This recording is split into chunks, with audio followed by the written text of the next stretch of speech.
The metal beneath my knees was still trembling from the impact that had brought down my flagship, and I knelt there anyway, because there was nothing else left to do. Smoke curled along the corridor behind me.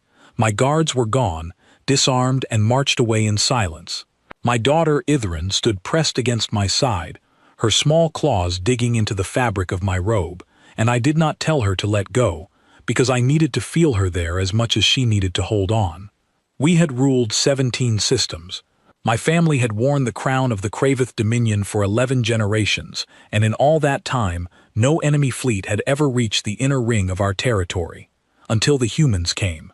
They did not come with the roaring violence I expected from a young, hungry species clawing its way into the stars. They came with precision. Within 6 hours, our shields were down. Within 12, our flagship drifted dead in space, and small boarding craft moved through our corridors like they already owned them. I had prepared myself for this moment for years, in the quiet part of my mind where a ruler keeps her fears locked away from her court. I knew what conquest looked like. I had done it myself, to weaker worlds, in the early years of my reign. I knew what happened to the family of a defeated ruler. I knew what happened to the children. So when the boarding party found us in the collapsed remains of the command deck, I did the only thing a mother in my position could do.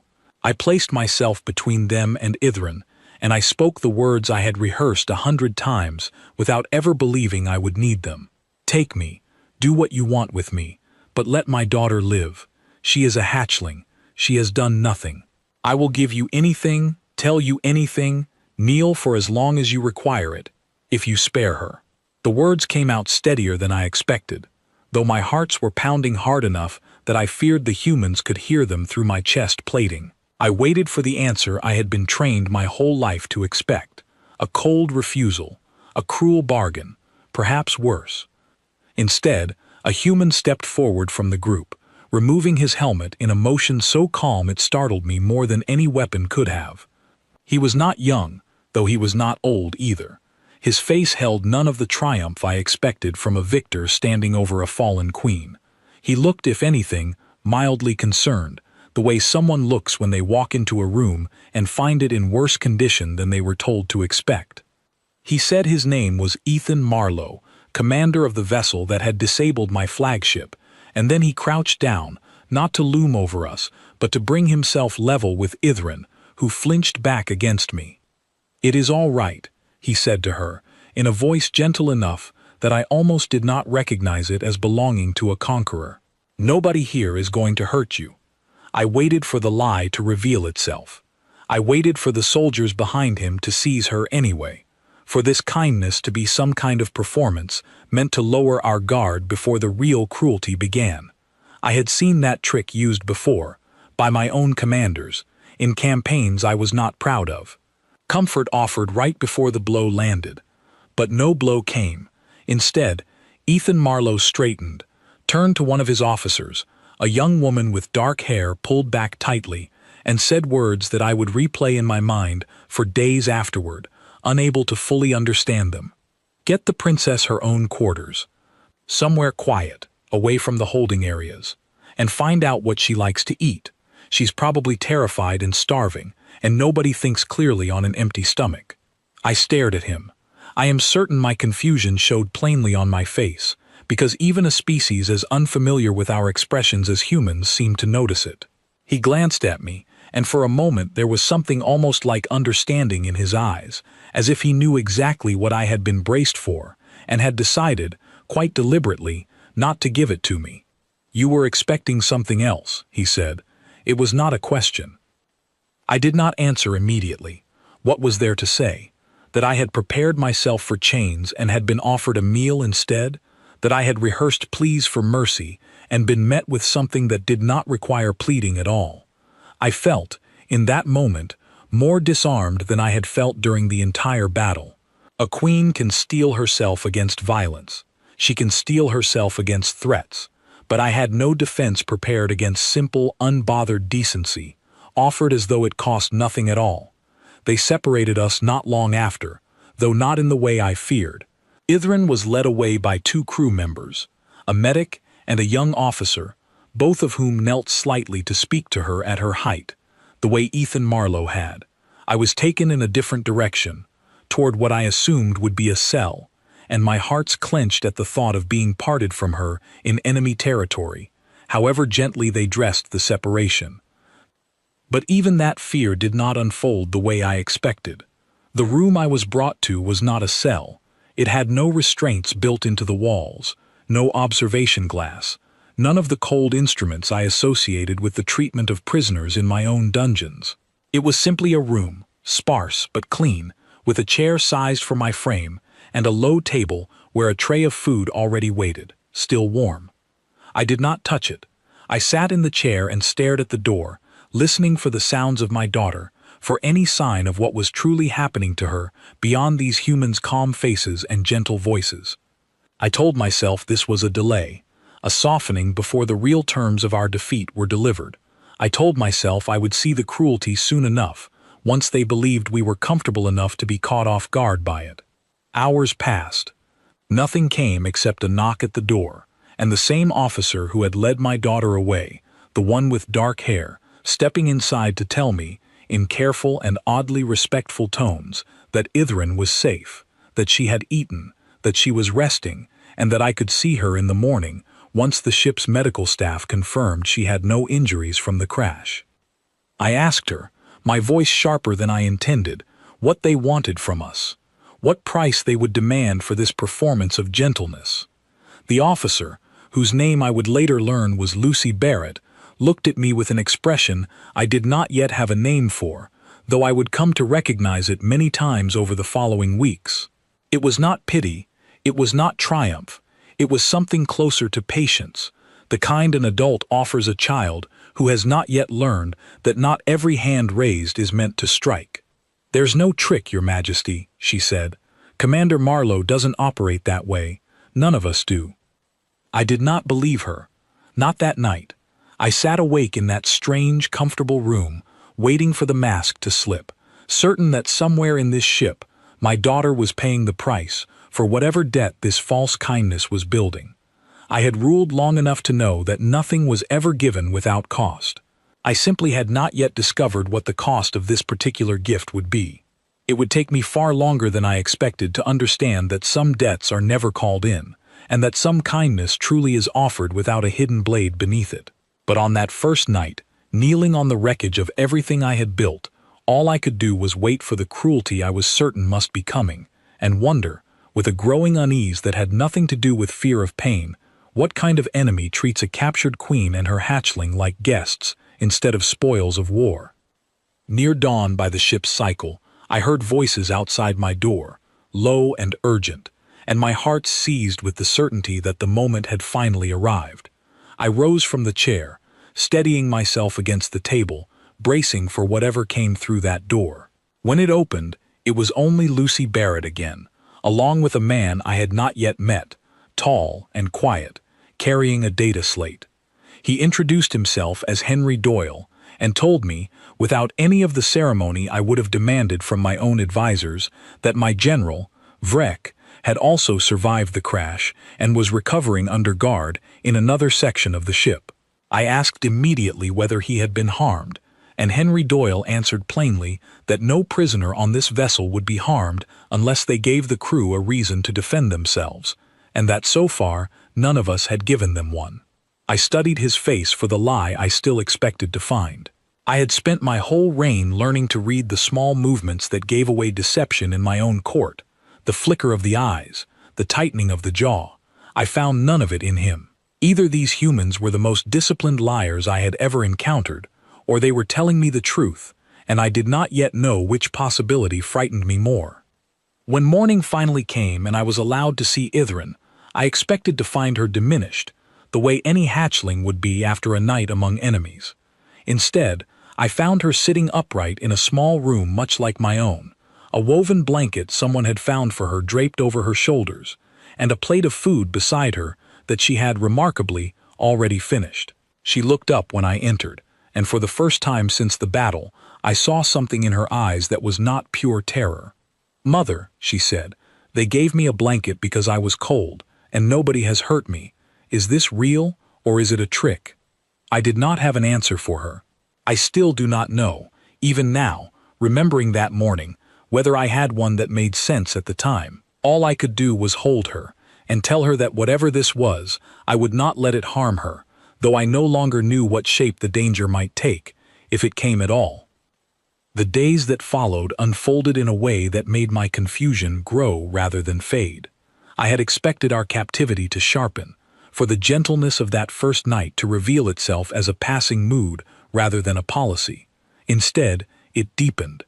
On the third day, a small device was brought to Ithran's quarters, a thin band that fit behind her ear, and within an hour she was speaking the human language haltingly. Then within 2 days, fluently enough to hold a full conversation. I was given one as well, though it took me longer to trust it enough to use. It was through that device, on the 5th day of our captivity, that I first heard my daughter laugh.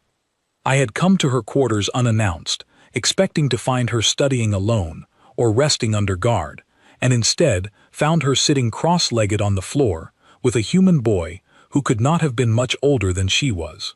He was showing her a small handheld device with moving lights on its screen, some kind of game, and she was laughing at whatever had just happened on it. A real laugh, unguarded and bright, the kind I had not heard from her since before the battle that brought us here. The boy noticed me first and scrambled to his feet, suddenly formal in the way children are when they realize an important adult has entered the room. But Ithran simply looked up at me with her eyes still bright from laughing and said, "Mother, this is Oliver. He is teaching me a game from his home world." I did not know how to respond. Some old, sharp part of me wanted to pull her away immediately, to remind her that this boy's people had brought down our flagship and taken our freedom, that laughter in this place was a betrayal of everything we had lost. But looking at her face, lit up in a way I had not seen in longer than I wanted to admit, even before the war, I could not bring myself to extinguish it. "Oliver Hastings," the boy said, straightening his shoulders in an attempt at the kind of formal introduction his parents had likely taught him. His father, he explained shyly, worked in the ship's engineering section, and children of crew members were sometimes brought along on longer deployments, kept in a section of the ship set aside for schooling and recreation. It had apparently been Ethan Marlowe's own suggestion that Ithran be allowed to spend time there, once the ship's counselor mentioned that isolation was doing her no good. I left that room with more questions than I had entered with. What conquering force went out of its way to arrange playtime for the hatchling of a defeated enemy? What strategy could possibly be served by a small human boy teaching my daughter a children's game? I raised the question with Lucy Barrett later that day, unable to keep the suspicion from my voice. She listened to me without offense, which I was beginning to notice was simply how these humans absorbed hostility, without flinching and without retaliating. And then she said something that stayed with me far longer than I expected. "Your Majesty," she said, "we're not trying to break her. Some of us have seen what happens to children who grow up around only fear and cruelty. It doesn't make them loyal, it makes them dangerous, or it makes them broken, and neither one helps anybody, including us." I turned this over in my mind for days afterward. In my own court, hostages had always been treated as leverage, kept afraid enough to be compliant, kept isolated enough to have no hope of rescue but not so mistreated that their families would abandon negotiations entirely. It was a careful, calculated cruelty, and I had never questioned it, because it was simply how such things were done. But these humans were not calculating cruelty at all. They seemed to be calculating something else entirely, something I did not yet have the framework to understand. My unease deepened further when Ithran fell ill on the 8th day, a fever brought on, the ship's medic explained, by stress and the lingering effects of a small injury from the crash that had gone unnoticed until then. I was allowed to stay with her the entire time, and it was there, in the medical bay, that I met Grace Bellamy for the first time. She was younger than I expected a chief medic to be, with an efficient, unhurried manner that reminded me, oddly, of my own physicians back home. She checked Ithran's vitals with careful hands, speaking softly to her the entire time, explaining what she was doing and why, the way one might speak to any frightened child regardless of species. When Ithran's fever spiked in the night and she began to shake, Grace Bellamy did not send for guards or restraints. She simply stayed by the bedside, adjusting the temperature of the room, offering cool cloths, murmuring reassurances, until the fever broke near dawn. I asked her, once Ethrin was sleeping peacefully, why she had stayed the whole night for the child of an enemy. She looked at me as though the question itself was strange to her. "She's a child who is sick and scared," Grace Bellamy said. "I don't really see what species has to do with that." I did not know how to answer her either. I had ruled for 11 generations under the belief that strength meant never showing softness to those who might one day rise against you, that mercy was a currency to be spent only when it purchased loyalty in return. I had never considered that some people offered kindness simply because withholding it served no purpose they valued. By the second week, Ithrin was speaking of Oliver Hastings often, of games they had played, of stories he had told her about his home, a place called simply Earth, though he described it with such warmth that I began to picture it despite myself, green and blue and crowded with more kinds of creatures than I had imagined a single world could hold. She had also begun asking questions I had not prepared her for, questions about why the Dominion had gone to war with the humans in the first place, questions I found I did not have satisfying answers to, because the truth was that the decision had been made by my council and myself, based on old assumptions about a young species we had judged too quickly and too harshly. The unease among my own advisors grew as well. General Vrek, recovering from his injuries in a separate section of the ship, sent word through the guards that he distrusted this gentleness entirely, that he believed the humans were simply too foolish or too soft to understand the value of leverage, and that we should exploit this weakness the moment an opportunity arose. I did not share his certainty, though I understood the impulse behind it. It was, after all, the same instinct that had guided my own reign. But something had begun to shift in me, quietly, without my full awareness of it happening. I found myself one evening standing outside the section of the ship set aside for the crew's children, watching through a window as Ithrin sat among several human children, a small handmade circlet of woven wire and colored glass resting on her head, clearly fashioned by young hands that had decided, without any instruction from above, that a princess ought to have a crown, even a captured one, even a small and imperfect one made from scraps.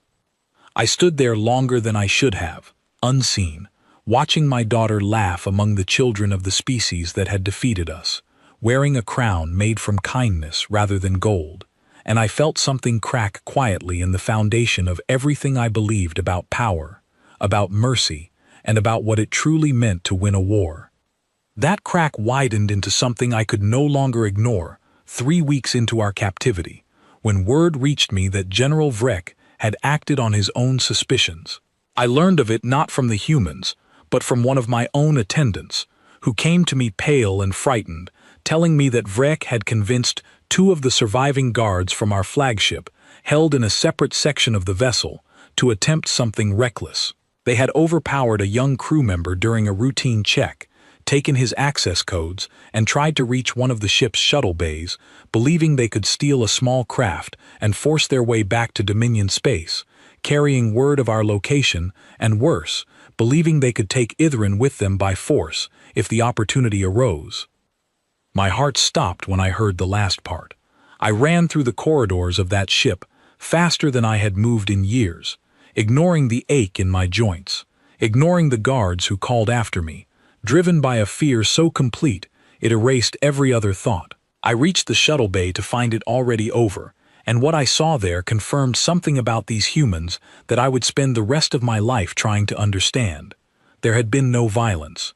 Vrek and the 2 guards were restrained, yes, held by a handful of armed crew members, but the young crew member they had overpowered stood nearby, shaken but unharmed, and Ithrin, who I now realized had been nearby with Oliver Hastings when the commotion began, was standing safely behind Ethan Marlowe himself, who had positioned himself between her and the struggle without a weapon raised, simply using his own body as a shield until the situation was contained. I do not know what expression was on my face when he turned to look at me, but whatever he saw made him speak gently, the way he always did, though there was iron beneath the gentleness this time. "She's fine," he said, Nobody touched her. Nobody was going to. I demanded to know what would happen to Vrek and the guards, my voice shaking with a fear I could not fully separate from anger. I expected the answer to finally reveal the cruelty I had been waiting weeks to see. The punishment that would prove all of this gentleness had simply been a longer road to the same destination every conquest eventually reached. "They'll be confined more securely," he said. "That's all. Nobody died. Nobody was seriously hurt. We'll figure out what drove them to it, and we'll make sure it doesn't happen again, but I'm not interested in punishing people for being desperate and afraid in a situation none of us chose easily." I could not accept this as a full answer. Not that night, not for several nights after. I requested a formal audience with him, something my own advisors would have called beneath a conquering commander, to grant a defeated queen, and to my surprise, he granted it without hesitation, meeting me in a small conference room rather than a throne room or an interrogation chamber, as though we were equals discussing terms rather than a victor and the vanquished. I asked him directly what strategy he was pursuing. I told him I had ruled long enough to recognize every kind of leverage, every kind of manipulation, and that I intended to understand exactly what he hoped to gain by treating my daughter like a guest instead of a prisoner, by absorbing an attempted uprising with restraint instead of retaliation, by allowing kindness to flow so freely toward people who, by every rule I had ever lived by, should have been kept afraid and compliant instead. He was quiet for a long moment before he answered, and when he did, his voice held none of the smugness I expected from someone about to reveal a clever strategy. It held something closer to weariness, the weariness of a species that had learned a hard lesson more than once and did not wish to teach it to anyone else the same painful way. "We're not you," he said finally. "We don't win wars by making the next generation hate us forever. My own people learned that the slow way, over centuries, through wars that never really ended, because every peace treaty just planted the seeds for the next conflict. Every time we crushed an enemy and humiliated their children, we created someone who grew up wanting nothing except to make us pay for it. It took us a long time to understand that real victory isn't about winning a battle. It's about making sure there's no reason left to fight the next one." I asked him what that meant in practical terms, still searching for the calculation beneath the philosophy, still certain that somewhere in this explanation was the leverage he intended to use against me. "It means," he said, "that if your daughter grows up remembering us as monsters, then in 20 years she becomes a monster too, and we've bought ourselves nothing but a longer war under a different banner. But if she grows up remembering that even her enemies treated her with decency when they had every reason not to, then maybe, just maybe, she grows into someone who chooses differently than her ancestors did. That's not weakness, Your Majesty. That's the only kind of strength that actually lasts." I sat with those words for a long time after he left the room. I thought of my own upbringing, of the harsh lessons my mother had taught me about power, about how any softness shown to an enemy was softness that enemy would one day use against you. I thought of the campaigns I had led in my early reign, of worlds I had subdued through fear rather than understanding, and how many of those worlds still simmered with quiet resentment decades later, resentment I had always attributed to their own stubbornness rather than to anything I might have done differently. I began to see, slowly and with great discomfort, that Ethan Marlowe was describing something my own people had never learned, something that had nothing to do with weakness at all. It took more discipline to withhold cruelty when you held all the power than it ever took to wield that cruelty freely. It took more strength to build trust with an enemy's child than it took to break that child's spirit. I had always measured strength in the amount of fear I could inspire. These humans measured it in the amount of trust they could build, even under the worst possible circumstances, even with an enemy who had brought war to their doorstep. I asked him one more question before I left that room, unable to help myself, a question that had been gnawing at me since the very first night of our captivity. I asked him whether he was afraid that this kindness would be seen as weakness by his own people, whether his crew resented him for treating us, the ones responsible for whatever losses they had suffered in the battle that brought down my flagship, with such open decency. He smiled then, the first real smile I had seen from him, though there was something sad in it as well. Some of them probably do, he admitted, but most of them understand something simple. We're not just fighting to win this war. We're fighting to make sure the next generation, yours and ours, doesn't have to fight it again. That's worth more to me than looking tough in front of people who'll forget my name in 50 years anyway. I left that conference room a different queen than the one who had entered it. I still did not fully trust this kindness. Not completely, not yet. Old instincts do not unravel in a single conversation, however honest. But I could no longer dismiss it as a trick either, because a trick requires a reveal, a moment where the mask finally slips to show the true face beneath it, and every day that passed on that ship, the mask remained exactly the same as the face underneath. There was no reveal coming. There had never been one to wait for. What I had mistaken for patience before the cruelty arrived was simply, entirely, the truth of who these people were. That understanding settled over me heavier than any defeat I had suffered in battle, because it meant confronting something far more difficult than an enemy fleet. It meant confronting the possibility that everything I had built my reign upon, every lesson I had passed down about the necessity of fear, every campaign I had led believing there was no other way to hold power, had been built on a foundation that these humans, this supposedly young and inexperienced species, had already learned to build something sturdier upon. The reckoning did not arrive quietly.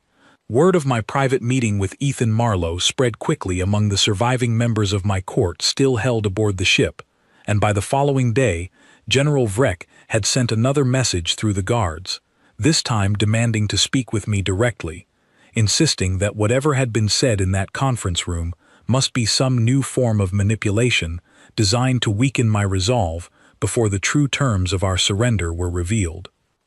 I agreed to see him, though I no longer felt the urgency I once had to defend my own uncertainty to him.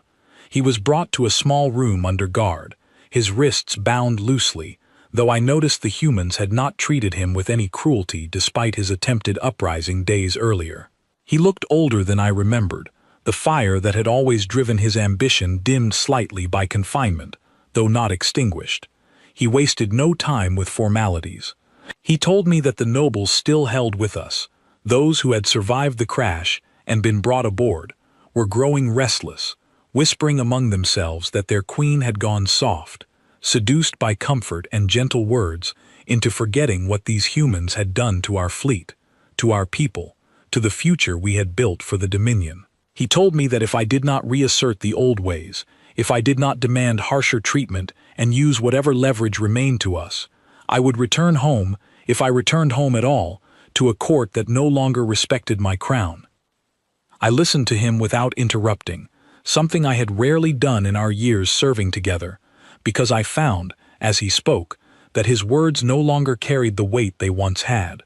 I remembered a time when such warnings would have sent me scrambling to prove my strength through harsher decrees, through crueler displays, simply to silence the whispers before they grew into rebellion.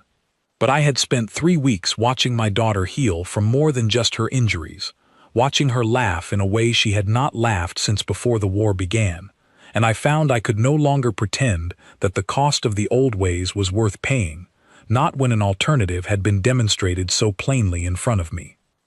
I told him, finally, that the humans had shown us something our own Dominion had forgotten generations ago, that fear built compliance but never loyalty, that cruelty bought silence but never trust, and that every uprising I had ever crushed in our conquered territories had simply been planting the seeds for the next one, exactly as Ethan Marlowe had described his own people's history of endless war. Vrek's expression hardened into something between disbelief and contempt. He asked me whether I intended to abandon 11 generations of Dominion tradition because a human commander had spoken a few pretty words to me in a conference room, whether I had truly convinced myself that gentleness from a victor was anything other than a strategy designed to make us easier to control. I understood his anger because I had felt it myself only weeks earlier.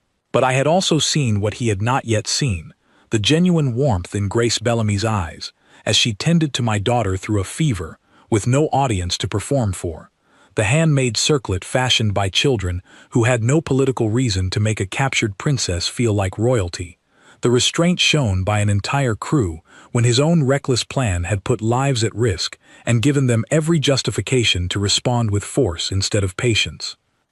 I told him that I would not be silencing this shift in myself to satisfy whispers among nobles who had not yet opened their eyes to what was happening around them.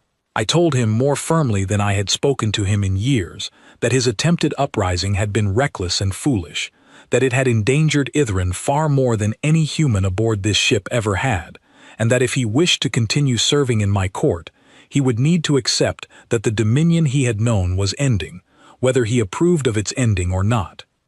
He left that meeting angrier than I had ever seen him, and I knew even then that I had likely made an enemy of a man who had once been among my most loyal generals. But something had shifted in me too deeply to be undone by his disapproval.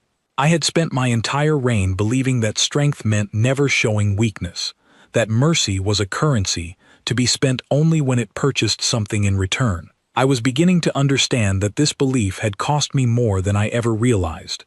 In trust I never built, in loyalty I never earned, in generations of conquered peoples who obeyed me out of fear and waited, patiently, for the day my grip finally loosened.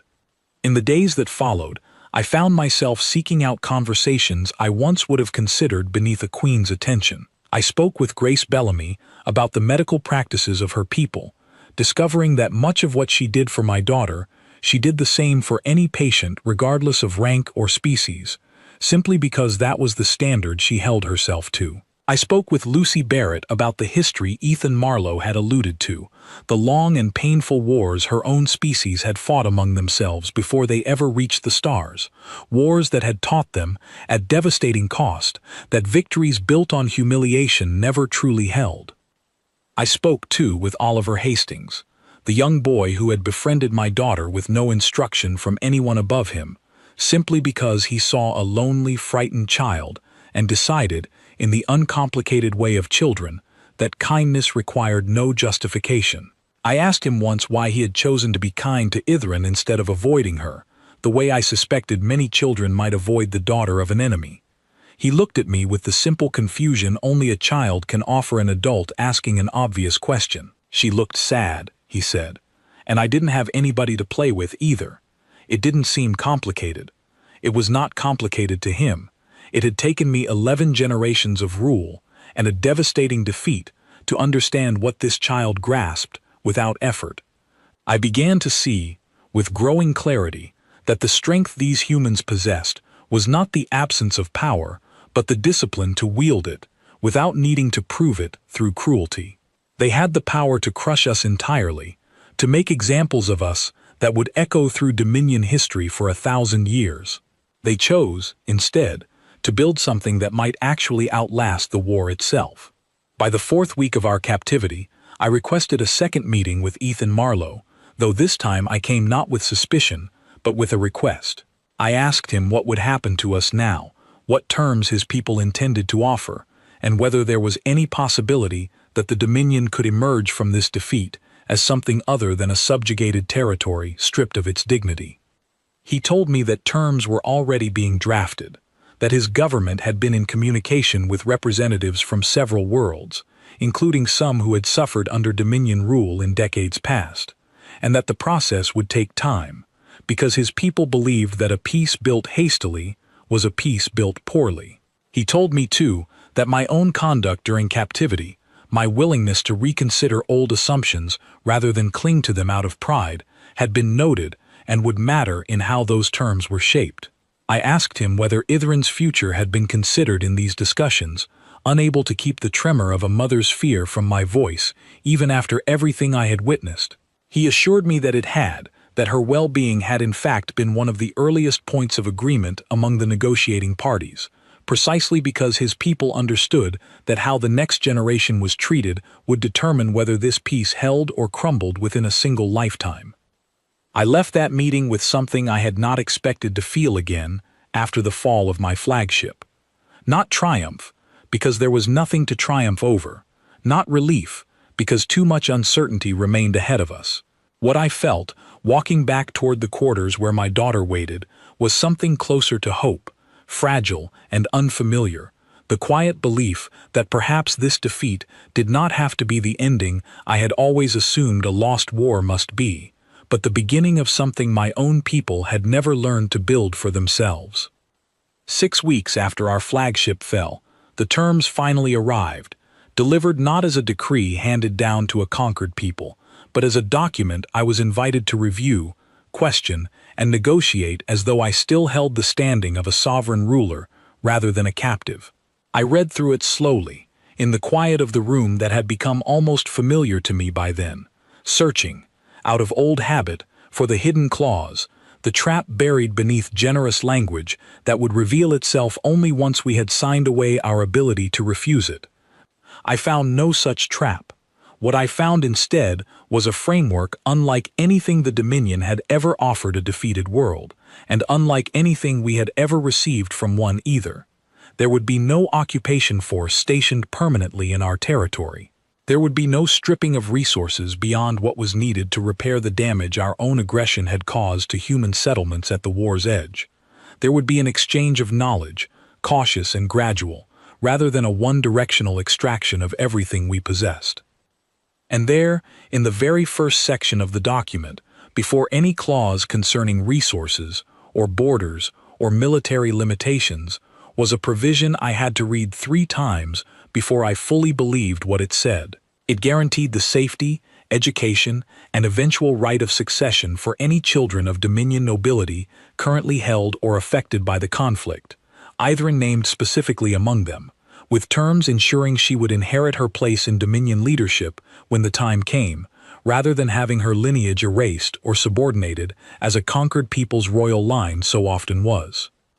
I asked Ethan Marlowe, when he came to discuss the document with me in person, why this provision had been placed first, before anything concerning territory or military strength, matters I would have expected any conquering power to prioritize above all else.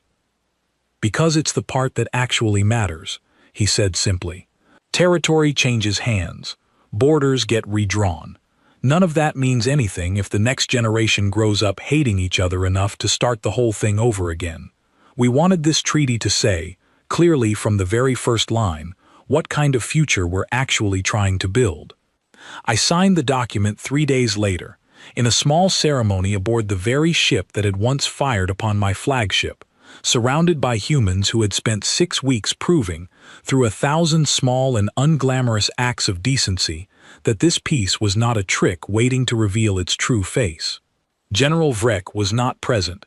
He had requested transfer to a separate holding facility, rather than witness what he still considered a betrayal of everything the Dominion once stood for, and though it grieved me to lose an old and once loyal servant to his own bitterness, I did not change course to accommodate his anger. Some doors once opened cannot be closed again without losing something far more valuable than the comfort of the old certainty behind them.